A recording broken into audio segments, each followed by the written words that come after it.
You'd think the AI chatbot sitting on your phone actually reads your words. It doesn't. Not one single letter. And once I understood what it actually reads instead, I couldn't unsee the reason my bill kept climbing every single month. Here's the thing nobody tells you when you sign up for ChatGPT or Claude or Gemini. The machine on the other end of that conversation is functionally illiterate. It cannot process the word hello. It cannot process your name. It cannot process a single sentence you type. What it processes is numbers, and the conversion from your words into those numbers is the single most important mechanic almost every user on the planet is ignoring. I want you to sit with that for a second, because this isn't a minor technical footnote.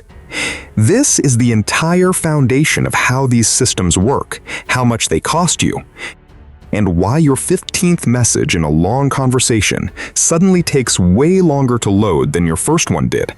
Most people troubleshoot AI problems by hunting for the perfect prompt.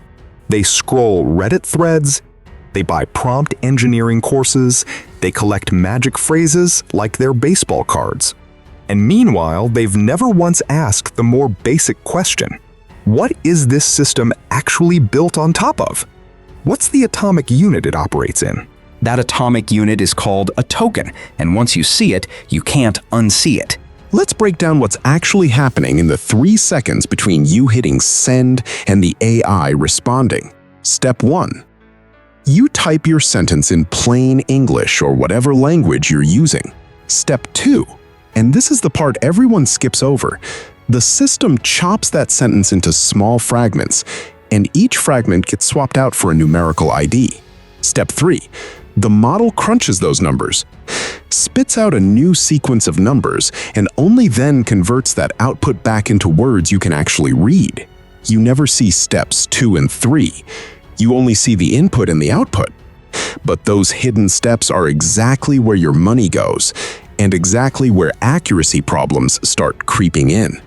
Now here's where it gets genuinely strange, and I mean strange in a way that should annoy you a little. Take the word strawberry. 10 letters, one obvious word, right? Except the system doesn't see it as one thing. It slices it into 3 separate chunks, essentially sturt, then aw, then berry, and charges you for 3 tokens instead of 1. But add a single space in front of that same word, and suddenly it collapses down into a single token. Same word, same meaning. 1 extra keystroke, and your cost for that chunk of text just dropped to 1/3 of what it was. If your gut reaction is, "That makes no sense," you're right to feel that way, because on the surface it doesn't. But there's a reason buried underneath it, and understanding that reason is what separates people who bleed money on AI subscriptions from people who use these tools efficiently. Here's the mechanism, and I promise this is the last technical detour before we get into why it actually matters for your wallet. Every AI model ships with something like a compressed dictionary, built by scanning an almost incomprehensible volume of text, books, articles, forum posts, code repositories, and identifying which small chunks of characters tend to appear glued together over and over again. If a chunk shows up constantly, it earns its own single slot in that dictionary and becomes 1 token. If a chunk is rare, unusual, or doesn't match anything the model has seen repeatedly, it gets sliced into smaller and smaller pieces until each piece does match something familiar. This isn't a new idea invented for chatbots either. It's a data compression technique that traces back decades, repurposed for language models because it turns out to be remarkably efficient at representing huge vocabularies with a manageable number of building blocks. So think about what that means for strawberry with a space in front of it. In the mountain of English text these models were trained on, strawberry, space included, showed up together constantly. Enough that the system's dictionary builders decided it deserved its own dedicated token. But strawberry, without that leading space, sitting at the start of a sentence, didn't cluster the same way in training, so it got fragmented into 3 separate pieces instead. It's not intelligence. It's not the system understanding fruit. It's pure statistical frequency, baked into a dictionary and then locked in place. And once you accept that this dictionary is frequency-based, something much bigger starts to click into place. Something that should genuinely bother you if English isn't the only language you think in. The dictionary these companies build is overwhelmingly stacked with English. That's not an accident, and it's not some neutral technical fact either. It's simply where the largest volume of training data happens to sit online. English text is everywhere. Books, Wikipedia, news archives, forums, code comments, all of it skewing toward English by a massive margin. So when the compression algorithm goes hunting for frequently repeated chunks, English words get bundled efficiently into single tokens constantly. Common English words, common phrases, common sentence structures, they're baked into the dictionary as tight, efficient units. Vietnamese doesn't get that same treatment. Nowhere close. Take the word chuyên nghiệp, which just means professional in Vietnamese. In English, the rough equivalent might cost you a single token. In Vietnamese, that same concept gets fractured into 7 separate tokens, 7, for one word.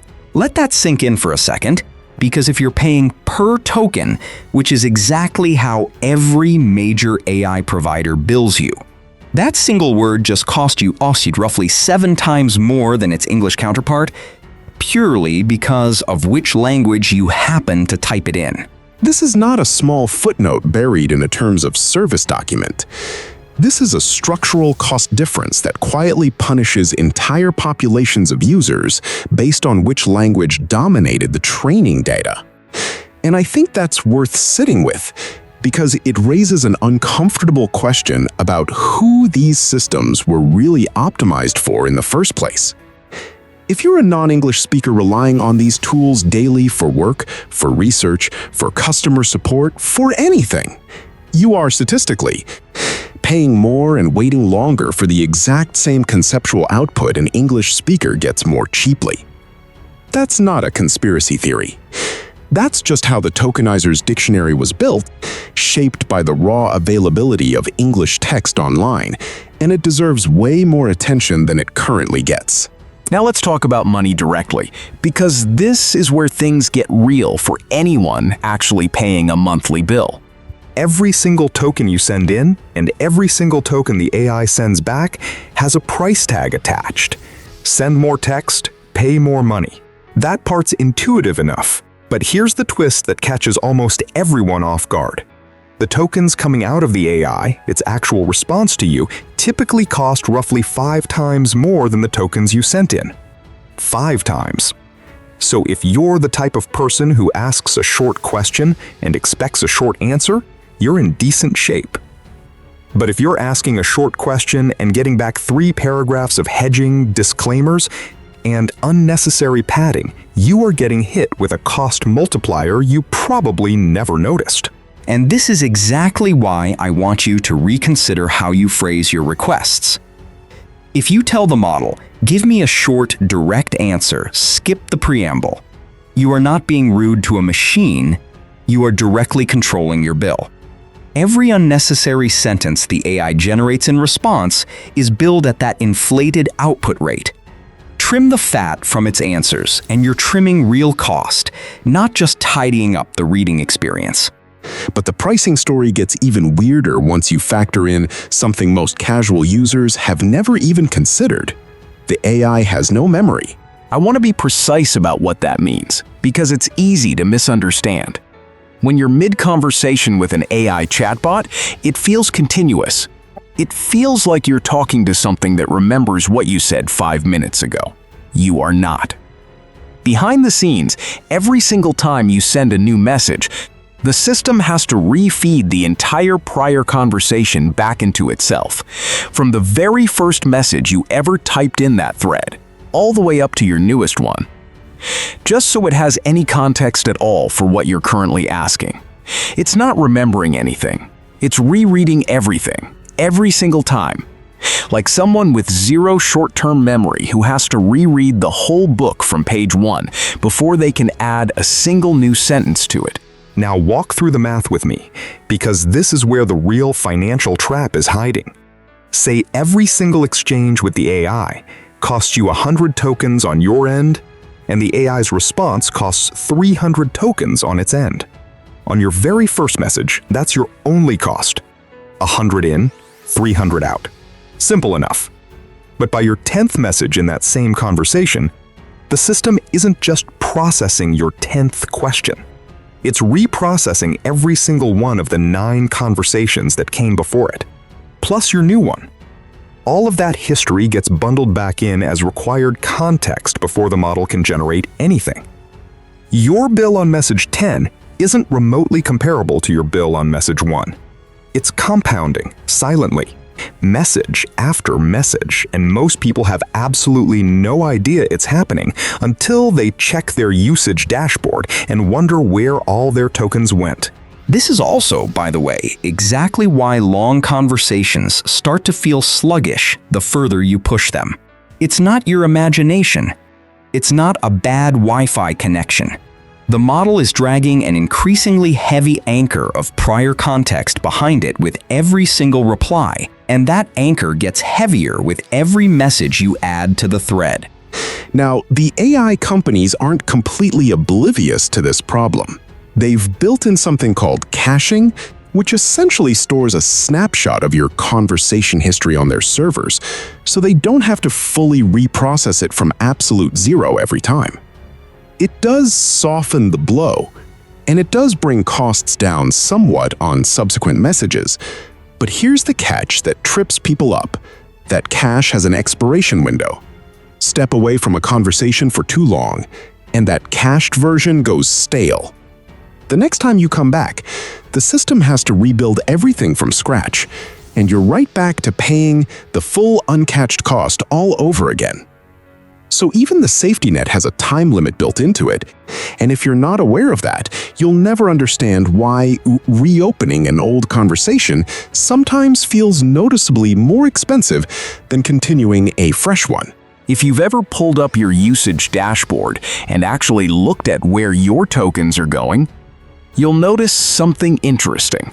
Your actual messages, the stuff you typed, usually account for something like a third of total token consumption in a session. The rest gets eaten up by system overhead, tool connections, background processes the interface is running to keep things functioning smoothly. All of it funnels into what's called the context window. And that context window is the total container the model is working within at any given moment. Every reply you get, every follow-up question you ask, has to fit inside that container alongside everything that came before it. Let me show you exactly how pricing structures reflect this, because seeing real numbers makes the abstraction click. Take a flagship tier model, something in the range of $10 per million input tokens is a fairly standard benchmark you'll see advertised. Sounds abstract until you realize 1 million tokens is roughly the length of a hefty novel, so that price point isn't as scary as it sounds for casual use. But watch what happens when caching duration gets extended. A short duration cache, something like 5 minutes, might run you around $6.25 for that same volume. Stretch that caching window out to a full hour instead, and suddenly you're looking at closer to $10 for the same underlying data. The pricing shifts based on how long the system has to hold that information ready for you. And that shift is not trivial once you're running dozens of sessions a month. So here's my honest, blunt take on all of this. And I think it's the controversial part that most creators covering AI tools won't say out loud. The entire prompt engineering industry, the courses, the templates, the 10 magic prompts that will change your life content flooding your feed, is largely treating a symptom while ignoring the actual disease. People are optimizing the wrong layer. They're polishing their phrasing while remaining completely blind to the token mechanics underneath that phrasing, which is like obsessing over the paint job on a car while having no idea the engine runs on a completely different fuel type than you assumed. You can have the most elegantly worded prompt in the world and still hemorrhage money and accuracy if you don't understand what's happening underneath it. And accuracy is the other half of this conversation that almost nobody connects back to tokens, but absolutely should. Remember that classic, almost embarrassing moment that made the rounds a while back? AI models failing to correctly count how many times the letter R appears in the word strawberry. People mocked it relentlessly online. Screenshots everywhere. The AI is so advanced, but it can't count letters in a simple word. What a joke. Except here's what almost nobody explained properly when they were busy dunking on it. The model was never looking at individual letters in the first place. It doesn't see strawberry as 8 separate characters the way your eyes do. It sees a small handful of token chunks, something like str-aw, and berry. And inside that strat chunk, one of those R's is essentially buried and invisible to whatever counting logic the model might attempt. The model wasn't being stupid. It was being architecturally incapable, working from a representation of the word that fundamentally does not preserve individual letter positions the way plain text does. This is genuinely one of the most important things I think everyday users need to internalize, because it completely reframes how you should be using these tools. If the underlying architecture literally cannot reliably perceive individual characters in a word, why would you ever trust it to do precise counting, exact calculations, or careful line-by-line auditing of numerical data through pure conversational guessing? You wouldn't hand a calculation to someone who's staring at a blurry photocopy of the numbers instead of the actual numbers. That's essentially what you're doing every time you ask a chatbot to add up these totals or count how many times this appears without asking it to actually generate and execute code to do the work. And that leads me to what I think is genuinely the single most useful shift you can make in how you use any AI tool going forward, hands down. Stop asking the AI to calculate things directly. Start asking it to write code that calculates things, and then have it run that code. This sounds like a small distinction, but it is not small at all. It is the difference between a system guessing at an answer based on statistical patterns in token sequences versus a system executing deterministic, exact logic that produces a verifiably correct result every single time. If you need totals, counts, cross-referencing, formatting validation, anything that demands precision, hand that off to code execution, not conversational reasoning. Reserve the conversational reasoning for what it's genuinely good at: interpretation, explanation, drafting, brainstorming, pattern recognition across ambiguous information. That's its actual strength. Precise arithmetic buried inside plain conversation was never its strength, and now you know exactly why. Let's talk about the second major shift, because this one is about your wallet directly, and it's almost embarrassingly simple once you hear it. Cut the fluff from your requested output. If you're getting back long-winded responses full of unnecessary caveats, repeated disclaimers, and padded introductions before the actual answer shows up, you are paying that inflated output token rate. Remember, roughly 5 times the input rate for every single one of those unnecessary words. Explicitly instruct the system to skip the preamble, skip the hedging, and just deliver the core result. That single habit alone, applied consistently across dozens of daily interactions, adds up to a meaningfully smaller bill by the end of the month. And here's a genuinely uncomfortable one for a lot of people to hear, especially if you're proud of your native language. If you can tolerate working in English for a given task, doing so is measurably cheaper than working in a less represented language, purely because of that tokenizer dictionary bias we talked about earlier. I'm not telling you to abandon your native language for everyday conversation. That would be a ridiculous and honestly kind of tone-deaf thing to suggest. But for high volume, Cost-sensitive tasks where you're grinding through the same type of request over and over, being aware that language choice has a real dollar impact on your bill is simply useful information you deserve to have, whether or not you choose to act on it. Now, let's get into the part I think is actually the most valuable insight buried in all of this, and it's about how you should be approaching large data sets. Because I've watched people torch enormous amounts of money doing this completely wrong. The instinct almost everyone has is to just dump the entire spreadsheet, the entire dataset, straight into the chat window and say, "Analyze this for me." I understand the impulse. It feels efficient. It feels like you're saving time by skipping steps. But it is, almost every single time, the single most expensive and least accurate way to approach the problem. And here's exactly why. Instead, slow down and walk through this instead. First, describe the actual business problem before you show any data at all. Don't just paste numbers, explain the context. Say something like, "This is sales data from my e-commerce store, and I need to break down revenue by product category." That sentence alone does more useful work than 1,000 raw data rows would, because it gives the model a framework to reason within. Second, describe the structure of your data before dumping the actual data. What columns exist? What each column represents? This lets the system build a mental map of your dataset without burning tokens processing every single row just to figure out what it's even looking at. Third, provide a small sample, a handful of representative rows, not the full dataset. The model genuinely does not need to see all 2,000 rows to understand the pattern and structure of your data.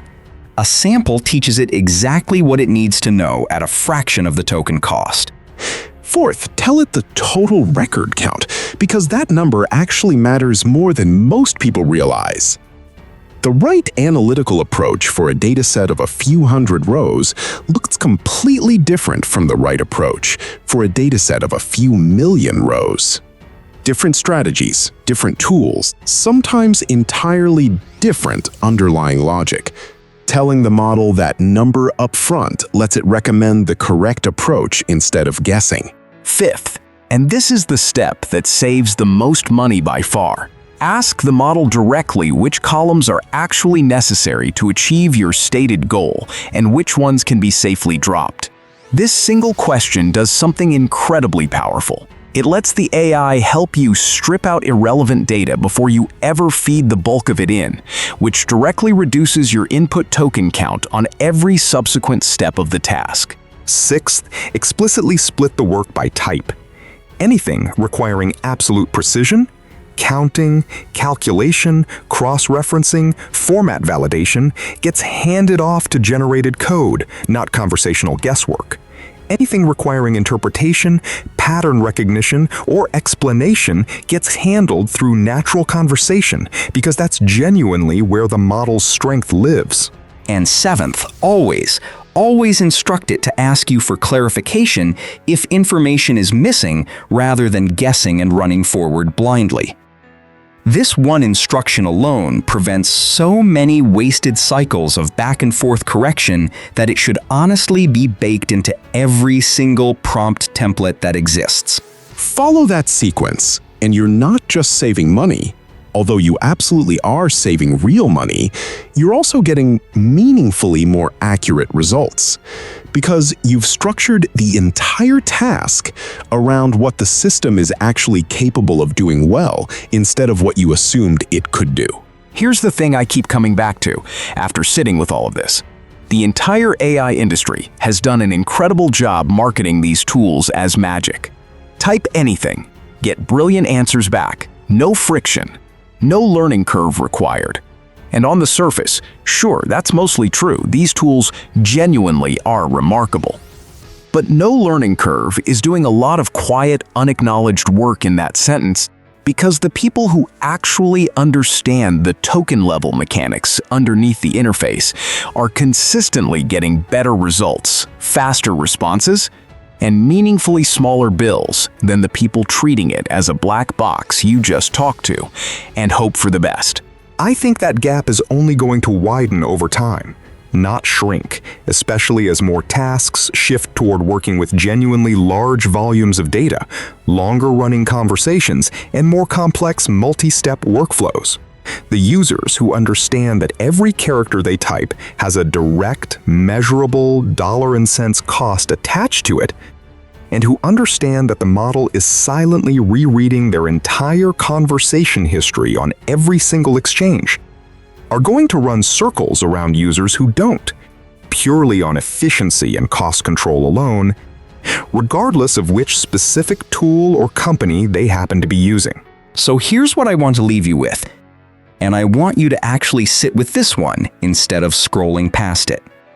The next time you open up a chat with an AI model, I want you to picture that dictionary sitting quietly underneath the interface, deciding in real time how many token chunks your words are about to cost you before you've even finished the sentence. I want you to picture the entire conversation history silently reloading itself behind the scenes every single time you hit send, getting heavier and heavier with every message you add.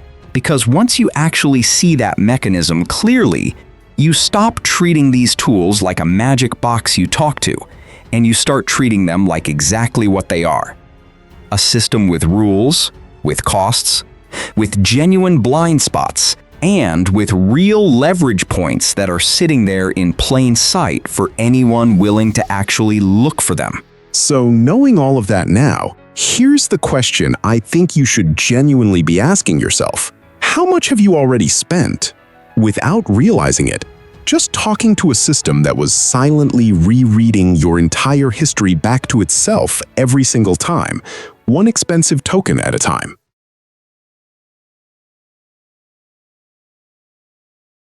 If you enjoy this video, please like, share, subscribe and hit the bell to the latest update from my channel. Thank you for watching till the end and see you in the next video.